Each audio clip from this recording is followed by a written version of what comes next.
మీ business ఏదైనా మీ ఊర్లో promotion చేయాలంటే అది సుమన్ టీవీతోనే సాధ్యం. ఇప్పుడే సంప్రదించండి. నమస్తే, వెల్కమ్ టు సుమన్ టీవీ. నేను తేజ. ప్రకాశం జిల్లాలో ఏదైతే గంజాయి సంబంధించి అక్రమ రవాణా కావచ్చు, గంజాయి సేవిస్తున్న వారిపై కూడా ప్రకాశం జిల్లా పోలీసులు ఉక్కుపాదం మోపారు. గత కొద్దిసేపటి క్రితమే అరెస్ట్ వారెంట్ కూడా చూపించిన పరిస్థితి. ఈ కేసు సంబంధించి కొన్ని డీటెయిల్స్ మాట్లాడేందుకు కూడా ఒంగోలు సంబంధించి డిఎస్పీ రాయపాటి శ్రీనివాసరావు సార్ మనతో ఉన్నారు. సార్తో మాట్లాడి కేసు సంబంధించి మరిన్ని విషయాలు తెలుసుకునే ప్రయత్నం చేద్దాం.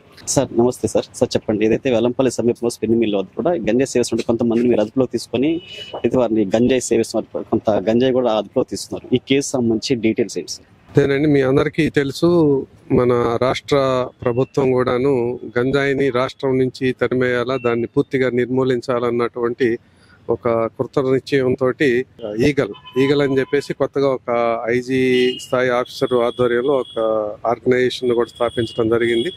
మన జిల్లాకి వచ్చేటప్పటికి మన జిల్లా ఎస్పీ గారు కూడాను జిల్లాలో గంజాయి అనే మాట లేకుండా వినపడకుండా చేయాలన్నటువంటి ఉద్దేశం చొప్పున ముందుగా మేము చేస్తున్నటువంటి మా ప్రయత్నాల్లో అవేర్నెస్, మా రైట్ ఫ్రమ్ కానిస్టేబుల్ టు జిల్లా అధికారి వరకు కూడాను ప్రతి ఒక్క ఇన్స్టిట్యూషన్ దగ్గరికి వెళ్ళి, ప్రతి ఒక్క ఆర్గనైజేషన్ దగ్గరికి వెళ్ళి కూడాను దీనివల్ల కలిగేటటువంటి అనర్థాలు ఏమిటి అని చెప్పేసి వాళ్లకు వివరించి దాని జోలికి పోకుండా చేయాలన్నటువంటి ఒక ఉద్దేశం చొప్పున అవేర్నెస్ క్యాంప్స్ చేయటం జరుగుతూ ఉంది.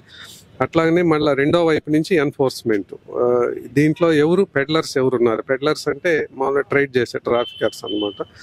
వీళ్ళు ఎవరున్నారు, కన్జ్యూమర్స్ ఎవరున్నారు అని చెప్పేసి వాళ్ళ మీద కూడాను దృష్టి పెట్టడం జరిగింది. ఆ విధంగా ఈ మధ్య కొంతమంది టంగుటూరు ఒక 4 days బ్యాక్ కూడా దగ్గర కూడా కొంతమంది స్టూడెంట్సే, అందుట్లో కొంతమంది ఇంజనీరింగ్ స్టూడెంట్స్ మానేసిన వాళ్ళు ఉన్నారు, ప్రజెంట్ చదువుతున్నటువంటి వాళ్ళు కూడా ఉన్నారు. కన్జ్యూమర్స్ వాళ్ళను కూడా ఐడెంటిఫై చేసి వాళ్ళ పేరెంట్స్కి కూడా కౌన్సిలింగ్ ఇవ్వడం జరిగింది. అట్లాగనే ఈరోజు ఉన్నటువంటి వాటిల్లో ఒక చైన్ మనకు లింక్ ఒకటి దొరికింది. ఆ చైన్ పట్టుకుంటే ఒక 12 మందిని మనం ఈరోజు మద్దిపాడు లిమిట్స్లో అరెస్ట్ చేయడం జరిగింది. ఈ 12 మందిలో కూడాను ఒక 2 వచ్చేసి ఒరిస్సా స్టేట్ వాళ్ళు. వీళ్ళు ఎక్కడి నుంచి తీసుకొస్తున్నారు అని అంటే మనకు మొదట ఆరిజిన్ అయితే ఒరిస్సా స్టేట్దే వస్తుంది. మనకు ఇక్కడ ఓన్లీ ట్రాన్స్పోర్టేషన్ సెల్లింగ్ ఉంది. అట్లా 12 మంది ఈరోజు. వీళ్ళందరూ ఏంటంటే మనకు ప్రశాంత్ కుమార్ సాహు అని చెప్పేసి, తర్వాత బెహ్రా అని వాళ్ళిద్దరు ఉన్నారు. వాళ్ళిద్దరు కూడా ఇక్కడ స్పిన్నింగ్ మిల్లో వర్క్ చేసేవాళ్ళు. అది స్పిన్నింగ్ మిల్లు క్లోజ్ అయిపోయిన తర్వాత ఈ పని మొదలు పెట్టారన్నమాట, ట్రేడింగ్. వాళ్ళకి అక్కడ అబండెంట్ గా ఉంది, అక్కడి నుంచి తీసుకురావటం, ఇక్కడ కొంతమందిని తయారు చేసి వాళ్ళ ద్వారా స్మాల్ పాకెట్స్ చేసి తీసుకొచ్చినటువంటి దాన్ని స్టూడెంట్స్కి కానీ లేదంటే చిన్న చిన్న వర్కర్స్కి కానీ వాళ్ళకు అమ్మటం జరుగుతూ ఉంది. మనకు దొరికినటువంటి సమాచారంతో వాళ్ళిద్దరితోటి పాటు రిమైనింగ్ 10 members మొత్తం 12 మందిని కూడాను అరెస్ట్ చేసి ఈరోజు వాళ్ళ దగ్గర నుంచి ఒక 4 kgs గంజాయి కూడా స్వాధీనం చేసుకోవటం జరిగింది. అది వాల్యూ ఒక్కొక్క చోట ఒక్కొక్క రకంగా ఉండే అవకాశం ఉంటుంది. ఇది 20,000, 30,000, కానీ దీన్ని స్మాల్ పాకెట్స్ చేసి అమ్మితే దీనికి వాళ్ళు డబుల్, ట్రిపుల్ ఎర్న్ చేయగలుగుతున్నారు. అందుకని వాళ్ళు దానికి అట్రాక్ట్ అయ్యి విధంగా చేస్తున్నారు.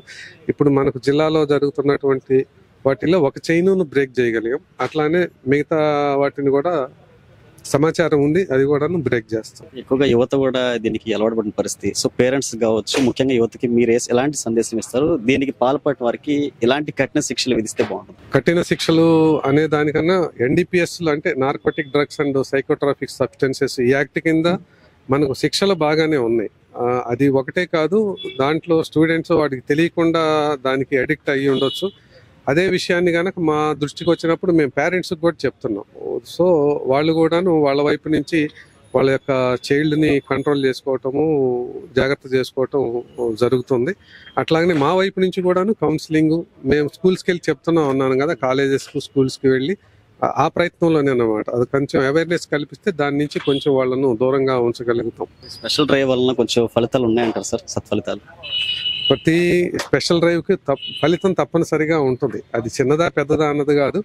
మా ప్రయత్నాల్లో 100 మందికి చెప్తే వాళ్ళలో ఒక్కళ్ళకు కానీ అవేర్నెస్ పూర్తిగా కలిగినా కూడా సంతోషమే కదా. ప్రకాశం జిల్లాలోని వెల్లంపల్లి సమీపంలో కూడా స్పిన్నింగ్ మిల్ వద్ద దొరికినటువంటి గంజాయి కేసు సంబంధించి డొంకలాగితే కదిలిన విధంగా చైన్ లింక్ ఆధారంగా కూడా 1 by 1 కూడా కొంతమంది అదుపులో తీసుకునే పరిస్థితి ఉంది. అదేవిధంగా ఎవరైనా గంజాయికి పాల్పడినా, అదేవిధంగా దానికి ఎవరైనా సరే అక్రమంగా రవాణా చేసిన వారిపై కూడా పోలీసులు ఉక్కుపాదం అవుతున్న పరిస్థితి. కెమెరా పర్సన్ తనోజ్ కుమార్తో తేజ, సుమన్ టీవీ, ఒంగోలు నుంచి.